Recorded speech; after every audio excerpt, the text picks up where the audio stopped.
Richard Siken is not your friend. I know this is probably obvious to most of you, but it's a sentiment that I think gets more and more worth repeating all the time. Celebrities are not your friends. YouTubers are not your friends. Writers whose work you venerate are not your friends. Despite how cool and personable I can make myself come across in my videos, I too am not your friend. That's not a bad thing, by the way. Just because I'm not your friend doesn't mean I'm not worth listening to, and it doesn't mean you are worth less just because I don't personally know you. Unfortunately, the previously well-established lines and boundaries between us all are starting to blur, and actually they have been for some time, due to something called context collapse. If you want a more detailed breakdown of this phenomenon, I'd recommend you go watch Tom Nicholas's video, Why Arguing About Politics Feels Pointless, where he breaks this concept down brilliantly. As Jason Bartz put in his article, Social Media and the Effects of Context Collapse, context collapse is a concept that describes the effects of social media. It explains what happens when an infinite number of social groups exist in one place. Before social media, we spoke to different audiences in different ways. The way we talk to our close friends, parents, colleagues, and strangers is different. Moving from group to group, we adjust our presentation to fit the context. However, online, with lists of followers in the thousands, our audience becomes challenging to address as a whole, leading to social anxiety, less engagement, and eventually leaving the platform. Although context collapse is not exclusive to social media, in a time that many are working from home and spending more time in our digital personas, the balance is tipped in its favor. The best example of real-life context collapse is a wedding.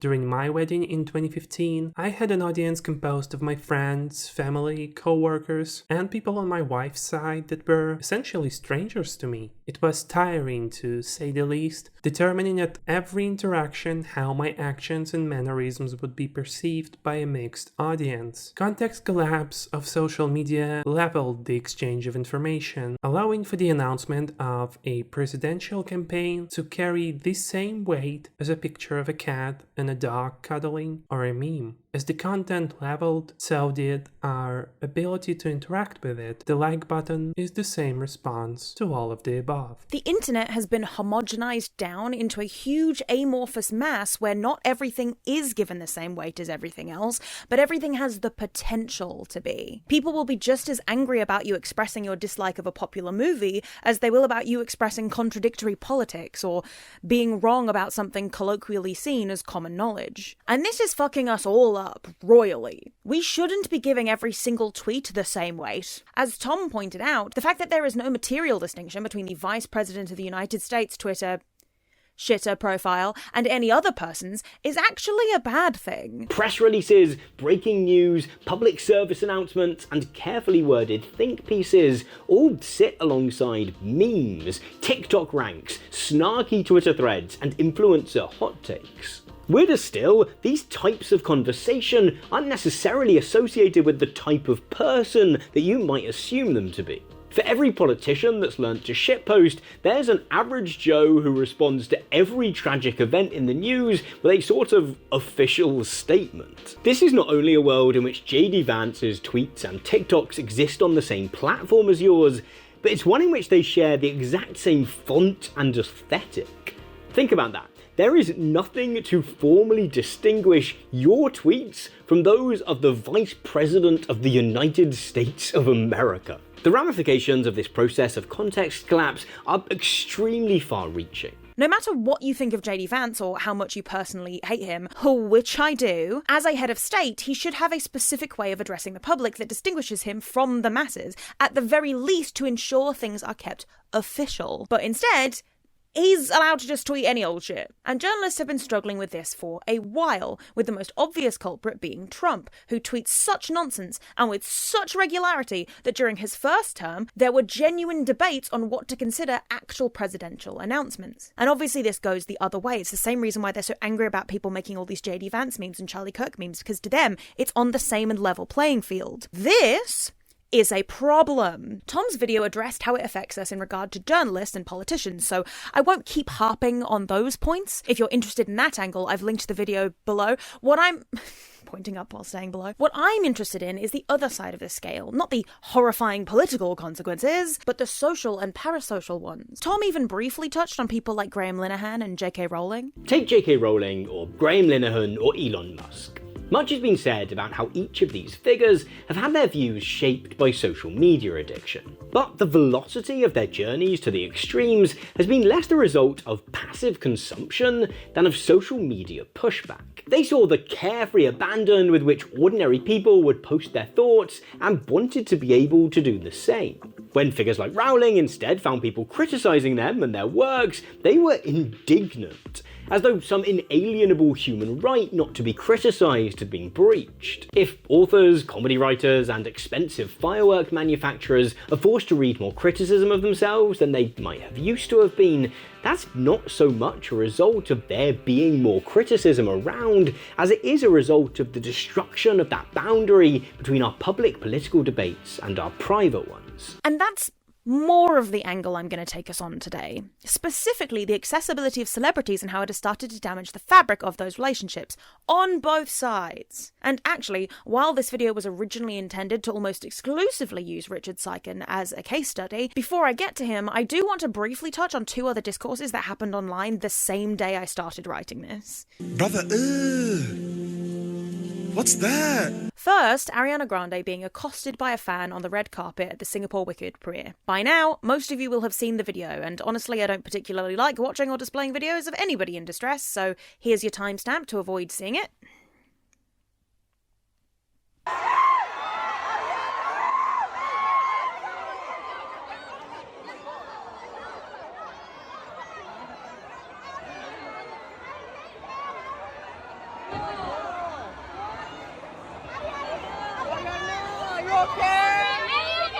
Now, obsessive fans crossing boundaries is not new. Since the dawn of celebrity, there have been people who have become delusionally obsessed, sometimes to the point of overstepping or even to dangerous results. People like John Lennon and Christina Grimmie have died because of these kinds of people, and it is something to be aware of. The guy who rushed Ariana is probably not on that level of danger, but he is, and this is very important to note, a prize knobhead. I won't name him because he clearly wants the notoriety, so I will exclusively refer to him thus. The prize knobhead in question has branded himself as a troll and has serially rushed more than one celebrity, hence the use of the word serially. From what I can tell, his first attempt at this kind of thing was when he invaded the pitch of the 2023 World Cup cricket final with a pro-Palestine message, which is actually a noble cause, but unfortunately it seems he got a taste for it, and for all the wrong reasons. Rather than continuing in that streak of attempting political protests on global scales, he appears to have enjoyed the backlash and infamy of just disrupting other people's lives, and has gone on to target celebrities. According to a June 2025 report by 9 News, Knobhead was arrested in Sydney earlier this year after storming the stage during a Katy Perry concert. The outlet also reported that he'd been previously banned from Accor Stadium after interrupting the Weeknd show in 2024 and had racked up around $20,000 in fines. He said that the Perry stunt would be his last brush with the law. I don't even get paid 20 grand a year. How are you racking up 20 grand in fines for being a knob? Evidently, that wasn't true, as he not only jumped the barricade to get to Ariana, but he also bragged about his release from jail on his Instagram afterwards and is clearly using it as an excuse to get more attention. The problem with Knobhead is that it isn't an isolated incident, and we could talk about the fact that security was so slow to get to him that Cynthia Erivo, a 2-foot-tall woman, was the one who managed to get Ariana away from him, but I think the internet has that particular part of the discussion covered. I wanted to talk about this incident specifically because of how it demonstrates an increasing erosion of the lines, or in this case, a literal vaulting over them. Streakers are not new.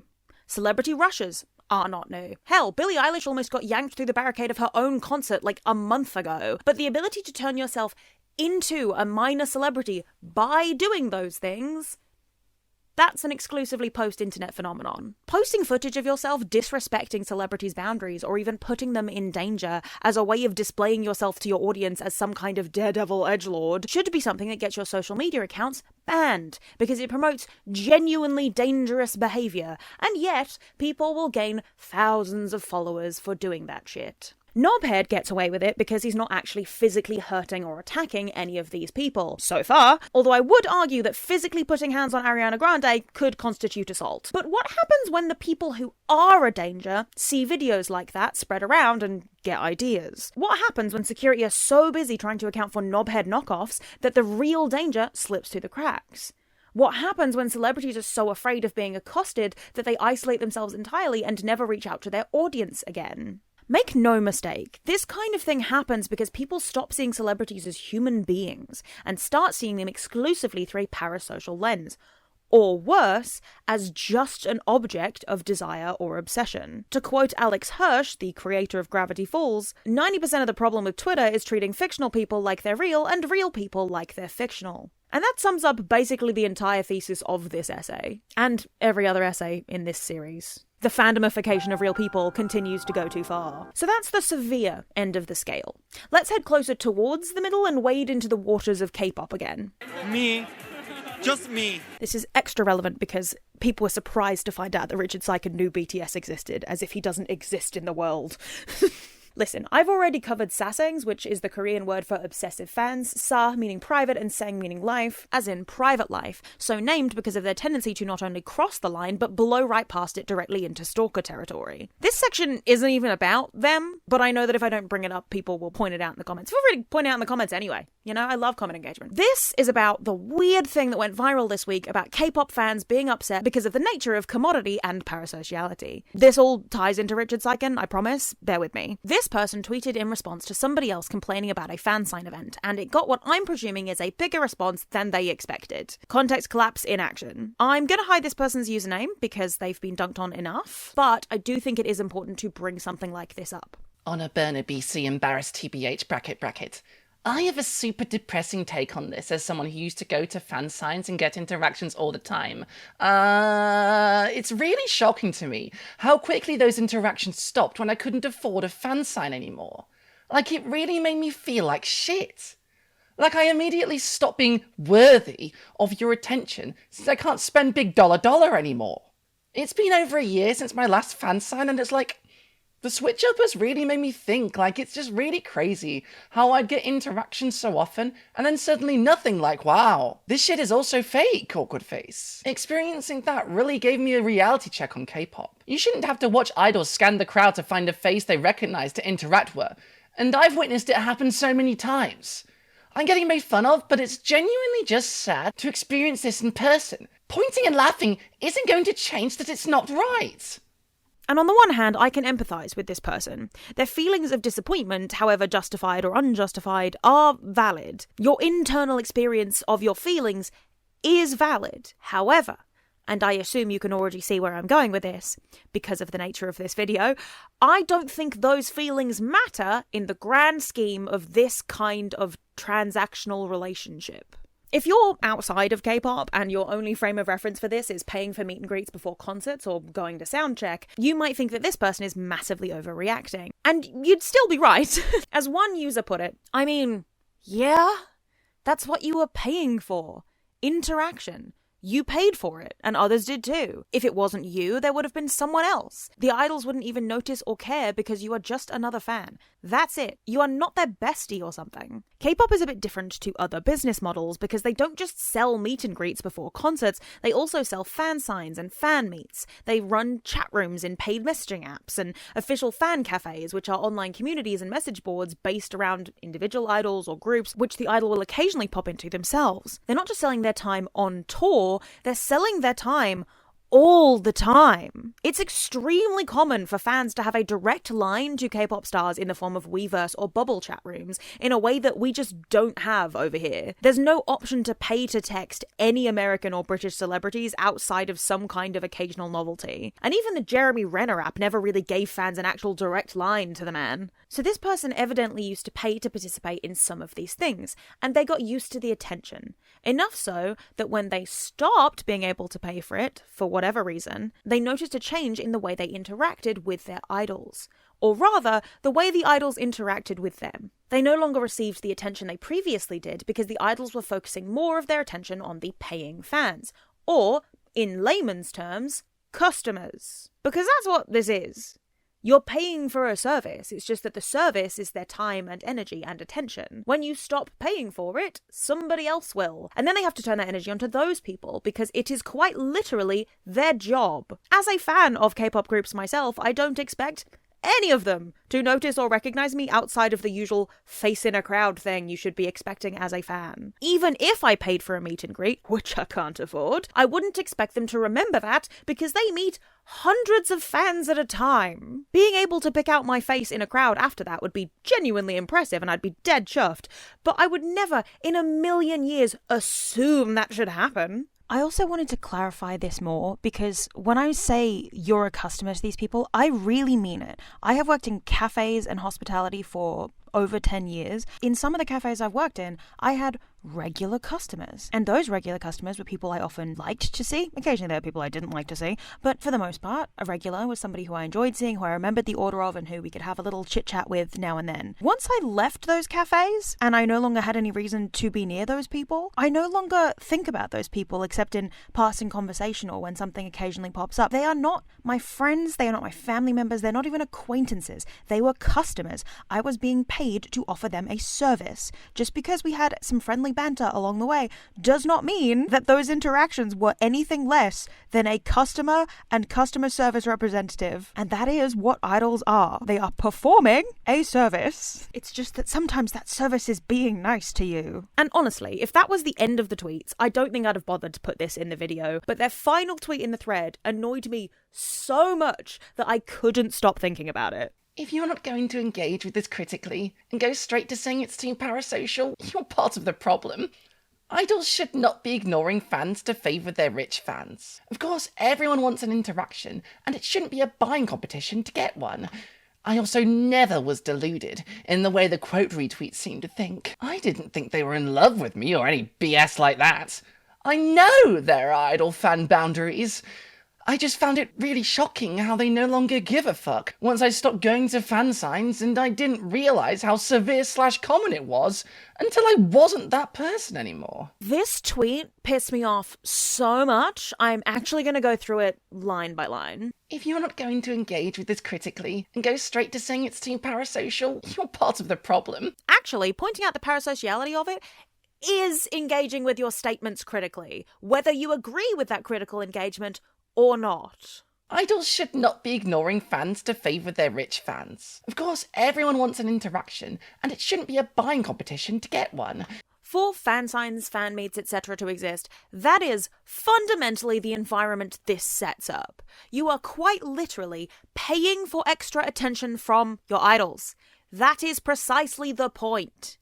If you don't think it should be a buying competition, may I suggest avoiding K-pop entirely. Famously one of the most aggressively commercialized industries in the world that not only sells those idols like commodities out for fans, but is also extremely vocal and direct about that being the fundamental business plan of the industry. Also, may I introduce you to the concept of communism, because I think if you delve far enough into this concept, you might actually get to a salient point. Just not one about K-pop idols.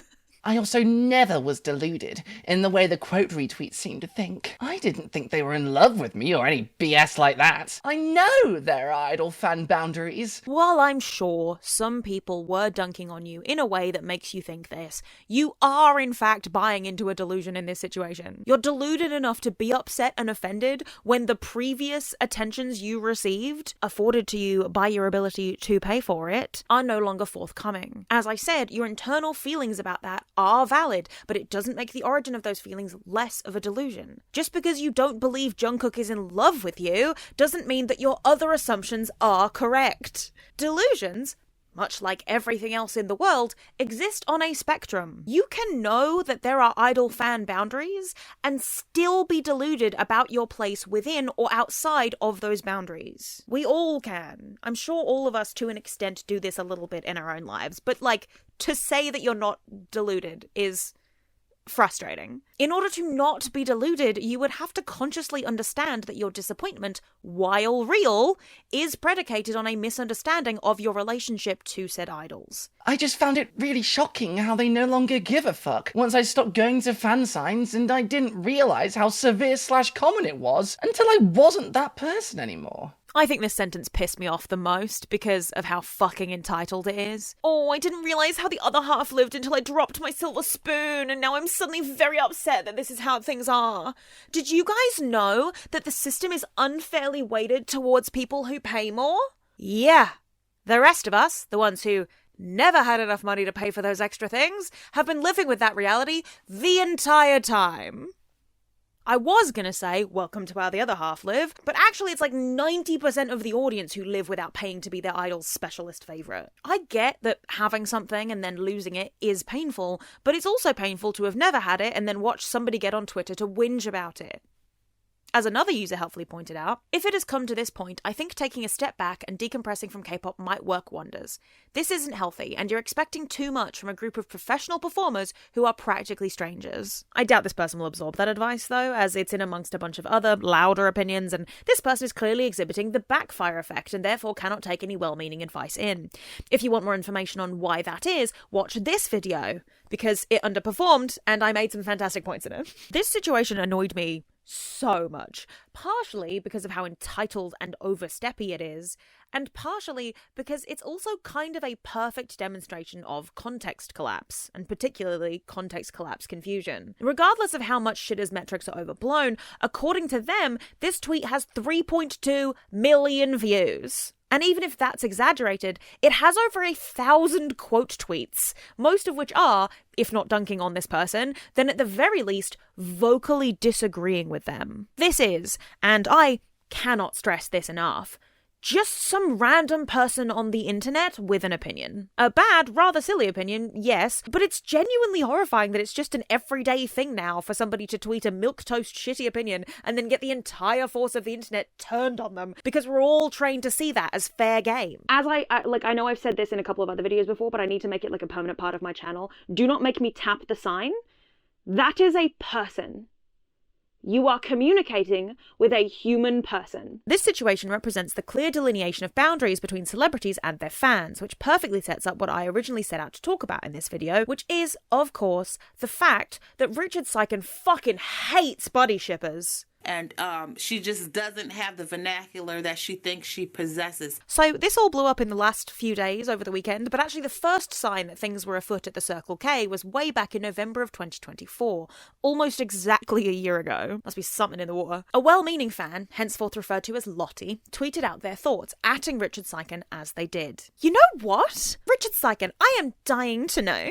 Do you know what the show 911 is? More specifically, do you know what buddy is? Because every single word you write is so eerily beautiful and lines up with them. It's either a coincidence or something else, but I gotta know. Now, these are the kinds of things that I have said before about not just Richard Siken's poetry, but about a lot of songs and poems that I can relate to the ships I like. I have used lines of Richard's poems as the titles of my fanfics. I have made entire playlists for ships and characters filled with songs that are definitely about them. The difference between those things and what Lottie did is very simple. A, assuming intent, and B, approaching the author about it. There is actually a separate discussion going on at the moment on book TikTok and book Twitter and book YouTube around the idea of atting authors in any kind of review of their media. And obviously this wasn't technically a review, although it did kind of fall in line with something similar. The idea being that reviews are for readers, they're not for the authors themselves. You shouldn't be atting the author because that changes the context of what the review is about and who it's for. An author isn't going to be able to go back and change things with that review. That constructive feedback isn't helping because the books are already published, right? Reads with Rachel has a really good video that literally just came out on the topic called Stop Tagging Authors in Reviews, and I think she makes some really good points in it. So here are just some of them, but I do recommend going and watching this video because it's really good. So I think that if you go on a Goodreads rant that says, I hated every single character in this book, I think that that's valid as long as you are saying that either for yourself or for other readers, not if you tag the author. Your Goodreads review can be your digital diary or your platform with which to speak to other readers. But if you tag the author, I'm going to start questioning why. Because it's not a feedback form for the person who wrote the book. Authors are not customer service reps. They honestly, post-publishing, don't need to hear your thoughts. Some of them might like to, so they'll go into review spaces. Whatever, that's your business. It can't be constructive. The book's already published, and any feedback that you give isn't able to be applied to the next book because the context of your criticisms are in the one book that you read. It can't be a performance review because they can't replicate the same thing and fix it a second time like you do in customer service, like actual like retail. Like, oh, they weren't very good this time. They got a performance review. They can change it for the next customer. There is no replication. So it's also not like being a chef because you're not going to make the same dish but a little bit different next time. It's already published. It's a one and done deal. The people that can be helped by that are other readers. I'm going to be honest, watching this whole debacle go down and just proved to me that, again, all of us really just want to be right more than we want to be in conversation with one another. I think that some of y'all have decided as a blanket stance that negative reviews are morally wrong. Richard, who by this point in his storied career on the internet had adopted an abrasive tone which people often took offence at, whether he intended it that way or not, deigned to respond to Lottie, and it kickstarted a minor kerfuffle in the annals of Twitter fandom. Are you really saying that the poems I published 20 years ago line up with your feelings about a current TV show? The poems I wrote about AIDS and my dead boyfriend? Are you really asking if it's more than coincidence? Shame on you. Shame, shame, shame. Shame. Shame. Now, was that an intense response? Yes. Did Lottie deserve such an intense response? You could make arguments either way. Some people thought it was far too harsh, and some people used it as an excuse to dunk on Lottie themselves. Like Richard's personal response to a direct question asked of him gave them permission to have a go at a person. In case you're not picking up on my tone, I think those people are prize knobheads. You can argue with the tone if you want, but I think the fact that he was directly tagged in this post makes it 100% justifiable how frustrated he was. Richard Siken is kind of the Tumblr poet, or at least one of the big ones, in the sense that his work, and in particular his 2005 collection Crush, is quoted and referenced a lot across hundreds of fandoms, often almost comically divorced from the original context in which those poems were created. Here are just some of the gift sets using his poetry as an emotional knife to the chest that I personally have reblogged on Tumblr.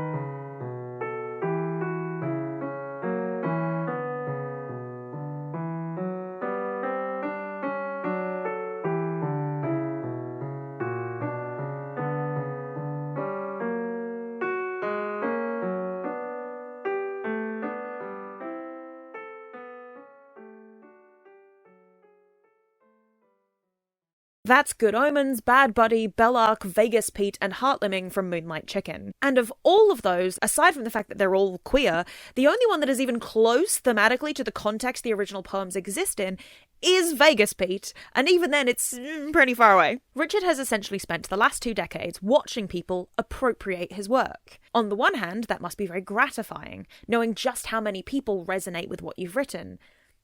And on the other hand, it must get very frustrating as an author to watch people paste your words without context onto things which you personally do not think make any sense with those words. It's one thing to see that happening all the time. It's entirely another thing for somebody to walk right up to you with clearly very little knowledge of the context of said body of work, even down to when they were written, and ask you to essentially indulge their fantasy of what that work is about. So he reacted harshly, and fair enough. And to their credit, Lottie apologised and agreed that they overstepped. They asked if my poems were based on a TV show, I said shame on you, then they said sorry, and I said try to be a little more thoughtful. And then we were done. We're fine, but a lot of people are having an argument about tone versus content. And it should have ended there. But we're talking about it now, so it obviously didn't end there. Before I get into the new incident, I feel I should give context for Richard's,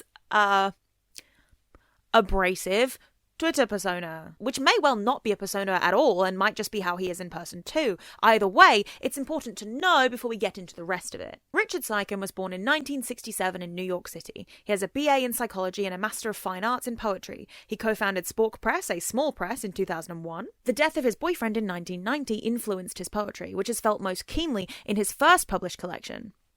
He has published 3 poetry collections, Crush in 2005, War of the Foxes in 2015, and I Do Know Some Things in 2025. He had a stroke in 2019 that he is still recovering from today. I should have remembered to go pick up War of the Foxes off my shelf. It's over there.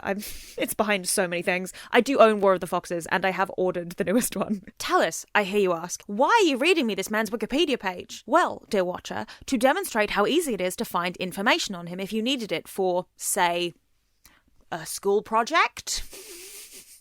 So, in 2022, a TikToker by the name of Emily posted a correspondence, barely, between herself and Richard Siken. She had emailed him for a school project, and he had responded. Her email goes thusly. Important, please read! Hi, I'm doing a project in English class that involves researching poets, and I was researching and there's not much information about your life online. I chose you because I read some poems you wrote and was very interested. But in order to do this project about you, I do need some more information. I was wondering about your early life and family, obstacles in your life, things that inspired you to write, and specific life experiences that may have shaped your work.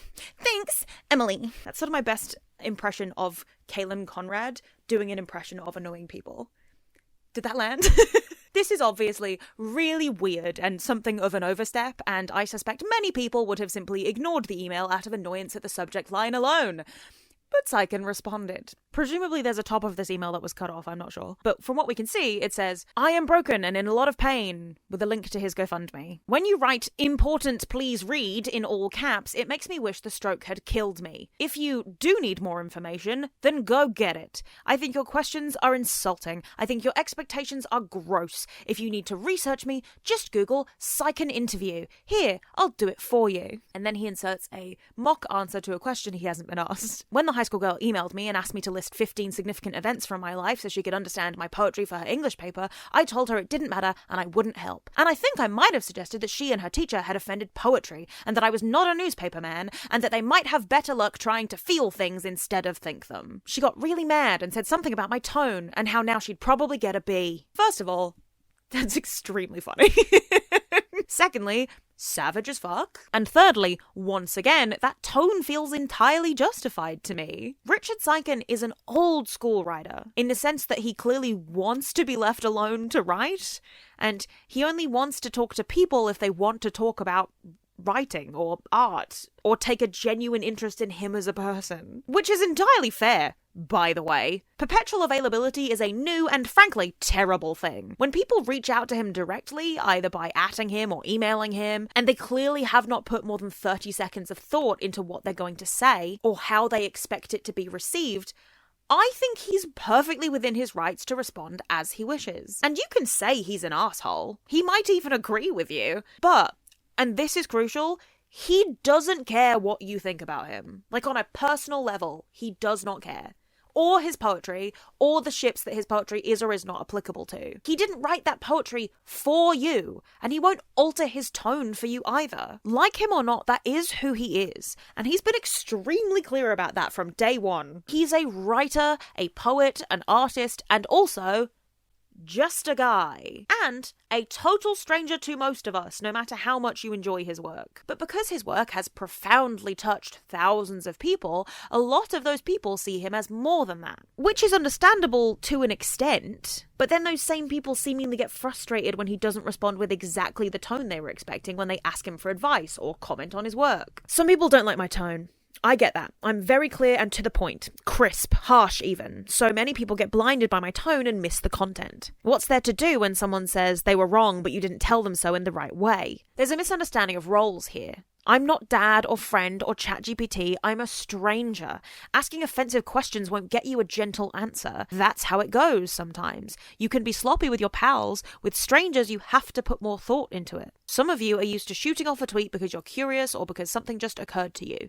You don't think it through and then you get your feelings hurt. You run straight at a glass door. No one opens it for you. You bang your nose. It happens to all of us. And feeding into this is the fact that Richard Siken is also terminally online and either searches up his own name or has curated his Twitter feed so that it constantly serves him people mentioning him or his work. And he has no compunction about responding. Sometimes people are grateful for his sage advice, sometimes they feel he doesn't take things seriously enough, and sometimes they think he takes things too seriously. But it's become par for the course now that if you mention Richard Siken on the internet, and especially on Shitter, he will appear like Beetlejuice. Beetlejuice? Yes! Oh, this is gonna be so good! What? For better or worse. Which finally brings us to the incident in question. A buddy shipper on Twitter posted a photo of Buck and Eddie next to the 24th and final stanza of Siken's arguably most famous poem, You Are Jeff. You have almost definitely read at least one line of this poem before, if you are in any way engaged with basically any fandom. But on the off chance that you haven't, here it is. You're in a car with a beautiful boy, and he won't tell you that he loves you, but he loves you. And you feel like you've done something terrible, like robbed a liquor store, or swallowed pills, or shoveled yourself a grave in the dirt, and you're tired. You're in a car with a beautiful boy, and you're trying not to tell him that you love him, and you're trying to choke down the feeling, and you're trembling, but he reaches over and touches you, like a prayer for which no words exist, and you feel your heart taking root in your body, like you've discovered something you don't even have a name for. I was too fast for the teleprompter, by the way. I just remembered that by heart. It's a beautiful poem. I highly recommend everybody read the entire thing. It's long and weird and fascinating and beautiful, and I love it. And I love it so much, I actually discussed it at length in a Patreon video months ago. So go check that out if you want, and maybe consider signing up to my Patreon so I can keep making fun videos like this. The buddy shipper in question posted these two images with the caption, "This is so buddy, it's making my chest hurt." That activated Richard Siken like a sleeper agent, who showed up in the replies to say this. Buddy is the least Richard Siken thing I have ever heard of. They would never rob a liquor store or swallow pills. Also, they're men, not boys. It's great when cool things overlap. Buddy and Siken don't. And the buddies took that very personally. I feel very attacked! Relax. Somebody responded to that tweet asking, is the robbing a liquor store literal? My interpretation has always been it's the sinking feeling of something sort of bad and dooming, like digging your own grave. I think someone comparing their interpretation of your work with their interpretation of another is part of creating. And Siken responded thusly. Art is open to interpretation, but you are not interpreting, you are comparing. You are comparing things that are not similar. Other fandoms find the overlap. I love them. Your fandom keeps straining to make it make sense. I think if Richard Siken said that to me, I would delete all my social media accounts. I think I'd have to leave. I'd have to go. I'd be done. He also brings up a previous point. I dunk when they use my work and it doesn't fit. Happy to be used by Supernatural, Sherlock, and Hannibal. So disappointed to be affiliated with that 911 show. It's about the quality of the analogy, the overlap of situations and themes. The other user's point was fair, that the robbing of liquor stores doesn't necessarily need to be literal if you interpret it otherwise, but again, Siken is making a fantastic counterpoint. Interpretation and comparison are not the same thing, and while it is fair to say that once the author publishes a work, it is no longer solely theirs and is therefore up to interpretation, It is also fair to say that the author doesn't have to stay silent if they believe their work is being misinterpreted or taken out of context. Why should they? I'm actually asking, why should an author sit by and say nothing if they see their work being misinterpreted? Aside from social convention and politeness, it's not the worst thing in the world for the author to speak up for their own intentions. And as a person with a working brain of your own, if you read those words and decide you disagree, for whatever reason, you can exercise death of the author and go on with your life, and then it shouldn't affect you anyway, right? But the fandom felt attacked, and a lot of them started lashing out at him in return, which then continued to perpetuate the whole mess. He tried to be nice about it in his own way. For everyone in the body discourse, I hear you. We're talking about how to find meaning in art, a serious topic to consider. I have this question though. Would you feel differently if my book was labelled an AIDS memoir instead of poetry? A salient point made with a less brusque tone. Surely this will quell the masses. Yeah, obviously not.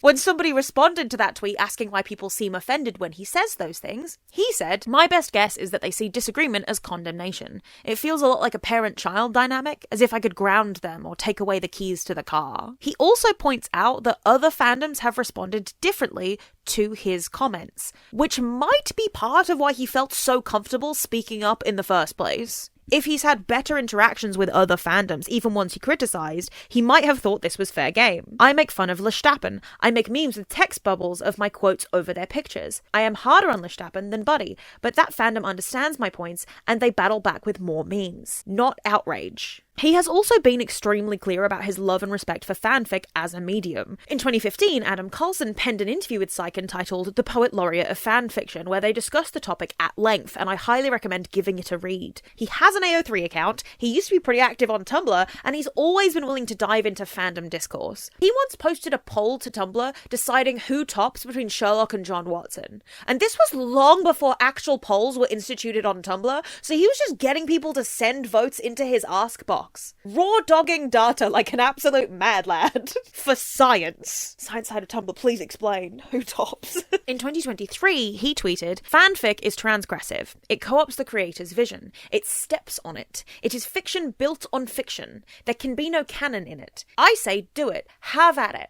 I have tried it and my Destiel is better writing than my Wincest. My John Locke is better than both." That is maybe the funniest possible way that he could have said that. He posted a meme poking fun at one of his most devastating lines of poetry with the caption, "First, are we still doing hashtags? And second, you can take any of my quotes and apply them to any fandom or picture and they will work because they are sad and mopey and full of longing." Fuck, he's so funny. So it's obviously not that he hates fandom or fanfic or interpretation, or is just an enemy of fun. He clearly is fine with most of the uses of his work, and honestly, from everything he said, I think he would even be fine with buddies using it, were they actually taking parts of his work that do apply to the boys, rather than, as he so deftly put it, trying to make it make sense. But people will still attempt to strawman him, and my personal favourite response, because it demonstrates context collapse confusion perfectly, was this one. If Taylor Swift, Adele, Chappell Roan, spelt wrong, and Sabrina Carpenter have no problem interpreting their work through the lens of Buddy, then some guy on Twitter certainly shouldn't care. Creativity, like love, should be free, Richard Siken! Exclamation point. Or maybe he just wanted to generate buzz and used Buddy, one of the most popular couples on television right now, deliberately. In that case, it doesn't do him any credit. The 4 musicians you mentioned, musicians, not poets, by the way, probably have no problem with it because they're so popular that they wouldn't even see half the fandom's appropriations of their work. But even then, I think they'd probably have problems with some of it. They just have PR training or something set up between them and their audience to filter their responses. Chappell Roan probably wouldn't like her gay anthems used to prop up straight couples.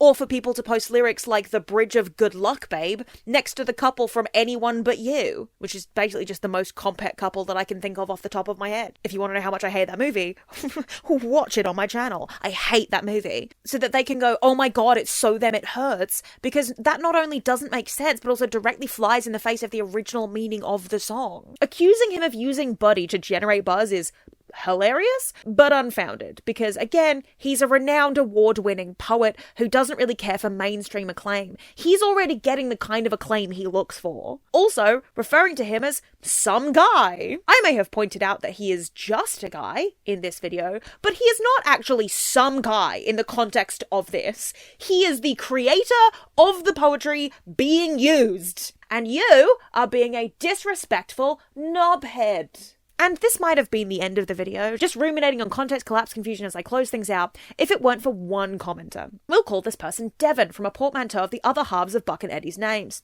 Evan and Diaz. Don't send hate to this person, by the way. There's a reason I'm not showing their username, and it's because even though I do want to discuss this, I don't want to contribute to unhelpful pylons. Okay? Okay. It's Gizmo. He's been causing havoc in the household. Richard tweeted out, "Theory is great. Interpretation is great. Fan fiction is great. I have no arguments with any of that. Now read the poem and convince me, really convince me that it's buddy-coded. I just don't think it is." Fair enough. He's being generous to the fandom and asking for their actual interpretations of his work. I bet that'll be received really well. Spoiler alert, it was not. This is where Devon makes their first appearance. But you legitimately serious about reading an in-depth dissection of why I associate it with a character, primarily, and a ship, secondarily? Because if not, this is just bad faith troll bait. Also, I'm not saying you have to agree with me or the rest of fandom, it's your work, obviously you're going to have opinions on it, but fighting with a fandom over it to this extent makes me wonder if you need a break from summer. That's maybe one of my least favourite internet tactics, accusing somebody of needing a break from the internet because they engaged with the discussion. Yeah, we all need to go and touch some grass, but he's not exactly Elon Musk. He's actually been handling most of this fairly calmly, even if you don't like his tone. Richard ignores the dismissive part of this opener and addresses his original point again. Just give me 5 examples or sentences about how they're similar. Both the poem and the show are allegories about God and the devil. Both are about twins and choosing between them. Both are told mostly in the second person. In both, the characters know they're being watched. It looks like I'm fighting with a fandom, but I'm just answering questions instead of ignoring them. It may be that I need a break, but that doesn't invalidate what I'm saying. Good points, well made. I'm sorry that this is the 15th time you've had to make them. Devon volleys back with this. Even when I try to be concise, I'm often too verbose for Twitter, so I hope you don't mind me linking you a Google Doc. They've then linked a Google Doc, which has their personal reasons that Buddy and the poetry are connected. I will not be reading this Google Doc in this video because it will make it far too long, but I would consider maybe going through it on my Patreon if you're interested. Again, I don't want to be dogpiling people either. I don't want to just put this person on blast, so let me know. And since I've got you here, I have to ask, why do all of this? What makes 911 so different than any other fandom? Because it comes across as very pointed and a little condescending. There are people in the fandom who have loved your work and identified with it for various reasons. To randomly start this much fuss over a tweet where you weren't even mentioned, over a silly firefighter show, is a little wild, hurtful even to some people. And it just baffles me because this is what happens with art. And while your opinions as the author are valid, so are your readers' opinions. Also, I just gotta say that the way you asked for an explanation came across as condescending. You're literally asking for the most basic elementary school beginner's explanation of poetry, which I mostly followed the format of purely for brevity's sake, but really doesn't give your readers in this fandom enough credit. From what I've seen, 911 Twitter tends to skew younger and less experienced in a lot of ways, but many of us are whole-ass adults, and even the young'uns are capable of deep thought processes. Is anybody else already annoyed with Devon? Raise your hand. It's funny they're complaining about Richard asking for the most basic explanation of poetry from these people when so far none of them have been able to provide him with that, let alone a more complex or nuanced breakdown. Also, really embarrassing to call yourself a whole-ass adult while wading into discourse with all the finesse of a 16-year-old whose English teacher thinks they're God's gift to the comma. But I digress. Or rather, Richard Siken does. I shouldn't have inserted myself. I agree with that. Everyone can be mad about that, and I've said several times that I won't do it again. As for the other stuff, there's a lot of venom about the comment, I don't see the overlap. I see the overlap with Hannibal and with BBC Sherlock and with Supernatural. I don't have to like the shows, but I see the overlap. I've said I just don't see the overlap to other fandoms. They either say, that's fair, or they say, here's what I see. What's genuinely funny about this to me, as somebody who has not only quite literally built her internet reputation on being into BL and yaoi and bromance, and as somebody who is peripherally engaged with buddy, due to the numerous Tumblr mutuals constantly posting about it, is that there are buddy-related things you could absolutely draw parallels to Siken's poetry with. Both of the characters have nearly died at various points, and a lot of Siken's work deals with death, both as an abstract concept and a narrative device, and as a real, tangible thing that happens. One of the characters we're led to believe is a closet case, and there are numerous poems that you could use for that. But they like the first line of the last stanza of You Are Jeff,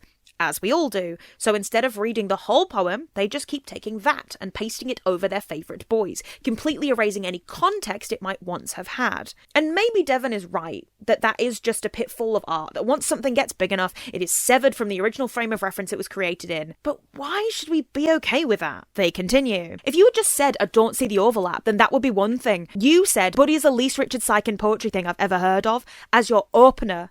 I hope you can see how that's a little different, especially given how out of the blue it was. But also, it's poetry. It's semi-autobiographical poetry about his own life. So if that can be a true statement, even if you're upset by it, you know? Richard responds, so you have an issue with my tone and not my content. I get that a lot. I am very direct. People think I'm mean. I figure we're adults here and I don't have to coddle people with fake gentle language. I guess it's a matter of etiquette. You think my disagreement is too strong. Devon sails past the point with impressive aplomb. Dude, I'm autistic as fuck. I don't care that you're blunt. I have an issue with the fact that you don't seem to care how that bluntness and disregard has impacted people who care about and have been touched by your work. And here, Richard and I have the exact same response. I think that's the problem, in a nutshell. I'm not talking about people who care about and have been touched by my work. I'm talking about people who consume bits and parts and quotes and haven't read my work. Because that's really the crux of all of this, right? That context collapse that enabled that stanza to take over fandom spaces has also completely divorced it from the rest of the poem. I cannot express how much I love and adore You Are Jeff. Even in the Patreon video I made, it was hard to discuss it without just gushing about it endlessly. As a writer and poet myself, I'm obsessed with it. It is a weird, funny, heartbreaking, gorgeous poem, and it is, and I cannot stress this enough, 24 stanzas long. That paragraph, the one that keeps getting floated around, is the final stanza, the culmination of 23 other parts, all working together to create one long, fascinating experience. But that's not what most people see, which Devon proves when they say this. Genuinely, how do you know the difference? And what does that mean for your opinion of people like me who have read your stuff in its entirety, but who absolutely were introduced to it by people consuming bits and parts, then regurgitating it into fandom? At this point, I honestly don't care what you think of me. I've seen things and people I've admired going sideways too many times. But if college-aged me, who was just discovering my queerness and my love of poetry via my love of fandom, had seen this, I'd have been heartbroken. Food for thought. Hope your week gets better from here. It's easy to spot the difference, Devon, because the people who've read it in its entirety don't call it extremely buddy-coded. Hope this helps. But actually, to be more helpful, I have taken multiple lines from this poem specifically and applied them to Bellark fanfics I wrote. The poem itself is really nothing to do with Bellark, perhaps even less so than Buddy because they're straight passing, although it is a queer ship. But I'm not taking entire stanzas of the poem and holding them up against Bellark and saying, look, it's about them! I'm participating in the time-honoured fandom tradition of taking a line from a poem or a song and going, oh my god, I can make it about them! In the poem, the line, I will come back from the dead for you, is a devastating refrain, and when I used it as a title for one of my fanfics, it was partially for the devastation, and partially because that fic quite literally involved trying to bring somebody back from the dead. Transformative on top of interpretive, you know? And based on something Siken says later, he'd probably disagree with my usages of those quotes for my fanfic titles, but that's exactly why I'm not showing them to him. I have just as much respect for him and his work as I do for my own interpretations of that work outside of its origins, but a lot of people don't. They think that their interpretation must be right. That's where the cognitive dissonance comes in. Richard responded, again in a much kinder way than I think he is being given credit for, with this. I think highly of you. You're intelligent and you're making good points. We're having strong disagreement around the edges. When people tell me that they haven't read a complete poem of mine, I believe them. I think you've lumped yourself into a group that I'm not talking about. Also, people can be heartbroken. It happens. The guy who wrote Crush wasn't nice. He was thin-skinned and he lashed out. He was very damaged. I think you expect the author of Crush to be gentle and kind. That's a strange expectation. And I really, really wanted the video to be done here. I thought that was a pretty good place to close out the discourse discussion and wrap it up with some salient words about respecting people and remembering that we're all just useless humans trying to potter around in a society that is actively hostile to most of us. But less than 24 hours later, the discourse escalated again. So, for Richard's sake, I will also talk about this one, although I will not be as comprehensive because some of the points being made are the same as in the previous thread. One of the things Siken did to try and explain where he was coming from to the 911 fandom was posting a segment of the afterword in Crush. Fandoms embraced Crush, using lines as inspiration or as text for memes, sometimes even interpolating large sections of the poems into their fanfiction. They championed remix culture and bristled at the idea that an author should be seen as the ultimate authority. People stopped asking me to confess or explain. It didn't matter to them what I thought the work meant or if it actually happened. They had their own ideas, and they were determined to explore them. My 20th century intention had been to make a place where I could articulate my thoughts and feelings. I imagined it would be a place where the reader and I could meet. That was no longer the way the poems were working. Readers were now enlarging the places that I had made so that they could include themselves. They were using this larger space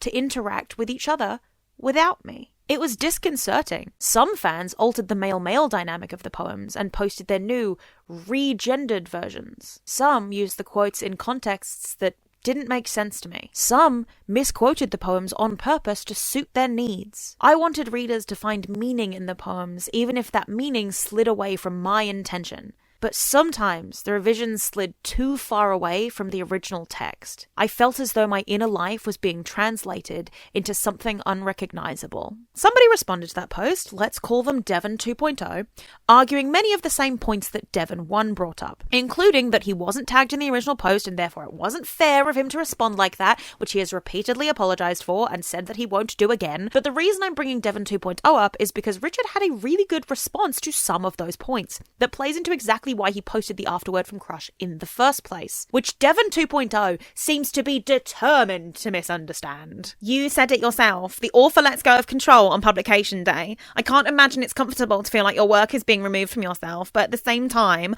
I don't think the OP was using your work disingenuously. They didn't tag you or mention you or your work, didn't seek to step into your space and make you uncomfortable. You choosing to shine a spotlight on them when there is an inherent power dynamic here, you as a famed and published author and them as a regular fan, is unfair. Part of the context collapse confusion that really fascinates me is it really is like a yo-yo swinging wildly between people calling him just some guy and calling him irrelevant and asking him why it even matters, and other people being like, you're a published author, you're a big celebrity and you're too big to be punching down. It's fascinating. Richard responded with, perhaps addressing something when I wasn't tagged was bad form. I've said several times that I won't do it again. Aside from the etiquette, let's look at the content of my argument. There are people who fought for your right to exist, and many died for it. We wrote some books to give you history and arm you with skills. I am old and I am safe. By the time you really need me, I'll be dead. Use the work for your fandoms, but know where it came from. Devon 2.0 says that they did respond to that and screenshots their previous response to that argument, which, look, they're seemingly arguing that fandom being a safe space for LGBTQ plus people basically means that those people are allowed to do whatever they want with his art. Which, sure, I guess. But that doesn't mean that he has to like or respect it. Nor is that what safe space fucking means. Trampling over art made by other queer people about specific queer experiences does not get a free pass just because you yourself are queer. If you think I'm exaggerating, Devon 2.0 distills that argument into one sentence. I can't really control what you do with that beyond saying that there are many countries in the world where it's still illegal to be gay and fandom is a safe space to many. Is my eye twitching yet? Siken responds with remarkable restraint. And I'm saying that those of us that escaped death and fought for your right to exist would like you to understand the context of what you break into parts to use. I'm not saying stop, I'm saying expand. I couldn't be more clear. He really could not be more clear. but Devon 2.0 has a propensity to willfully misunderstand. Wink wink nudge nudge literary reference, which they demonstrate in their response. Here's where I explained my perspective. Also, personally, I never had a problem with you stating like you feel your work was being misused in general, which I've made clear. You're allowed to feel that way. Just completely ignoring the actual content of the points he was trying to make. Richard, baby, I am so sorry you're dealing with all of this. Also, if you are watching this video, I love you and your work, and you've meant a lot to me over the years, and please never look up those fanfics I wrote. Thank you, love you, bye. And this is where his genuine frustration and clear actual hurt actually comes through, and I'm honestly surprised it took him so long. So, we fundamentally disagree. At least I understand your point now. We did our best to share what we know to help keep you safe. Those of you that break our work into pieces without reading it or understanding it are erasing us. Do what you need to do. We did our best for you. We did our best for you. Again, I would like to remind you of the context that Richard Siken is a 58-year-old gay man who watched people die of AIDS and was so affected by the death of his boyfriend that he wrote a poetry collection about it, who is still dealing with the knock-on effect of a stroke he suffered 6 years ago. And you're going to try and argue that he's too mean because fandom is a safe space? I say this with as much respect as I can muster. Go fuck yourself. People like Richard Siken built the community within this society that enables those safe spaces to exist, and we've rewarded them by writing over their work so many times that people forget where it came from. I am entrenched in fandom culture, down to my bones. I just posted a 5.5-hour video about Chinese bromance dramas. For a huge portion of my life, fandom has been the only thing keeping me alive. Famously, my first big fanfic in the Bellark fandom started out as my own side note, until I eventually changed it to be Clark's and wrote a story with it instead. I understand, more than anybody, how important ships can be to people. But none of that negates Richard Siken's frustrations at the way some fandoms seem to blanch at looking any deeper into their own subculture or history. An interaction that genuinely made me tear up was buried in amongst the fandom discussions, which sheds light on exactly why Siken is so passionate about this. Somebody commented, "I didn't mean that queer art and activism don't matter, and getting misinterpreted must be unpleasant, but at least it's mostly queers discussing art with queers, which is much less sad than the usual arguments over news in my feed." Siken responds in kind. "Unfortunately, this isn't about misinterpreting, this is about young queers erasing their elders. I know what you're saying, but you're missing the importance of the stakes." And then another user posts underneath that, "Mr. Siken, I will protect you. Get behind me." Typical internet fare. But Richard responds in earnest. "My job is to protect you. That's what all this beefing is about." Richard Siken is not your friend. As part of writing this video, I considered reaching out to Richard Siken to interview him, and I decided against it, because even though I know I've considered the kinds of questions I would ask a lot more than random people shooting a tweet off at him on a whim, I also just think he's getting enough of that from all angles. He's probably tired of being harangued by people demanding he clarify his position on things. And also, if I ever got the opportunity to interview him, I wouldn't want to interview him about what it's like to be accosted by the buddy fandom.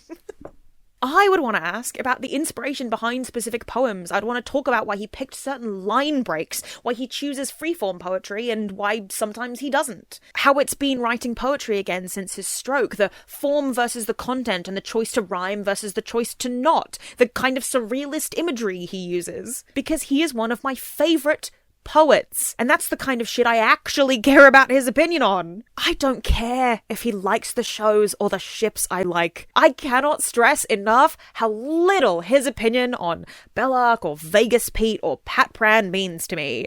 It doesn't fucking matter. I bet he'd hate half the shit that I like, and that's the point. We're all different people with different interests, and maybe if he did like the things I like, he wouldn't have written some of the things that touched me, you know?